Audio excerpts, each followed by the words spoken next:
我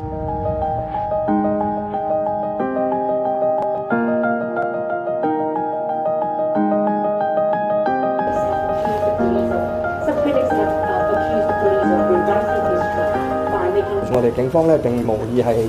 去改寫歷史嘅，因為歷史咧係自有公論。咁我都認為咧，我哋警務人員咧係應該係集中咧就係喺嗰個係事實同埋證據。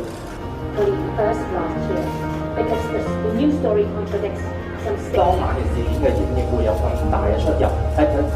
頭先我講嗰幾件事件，亦都隨住時間係更多嘅細節披露，譬如831死人嘅謊言隨住係監警會嘅調查，亦都係話隨住一啲嘅係現場錄影帶係披露咗，咁亦都係將呢啲謊言道破啦。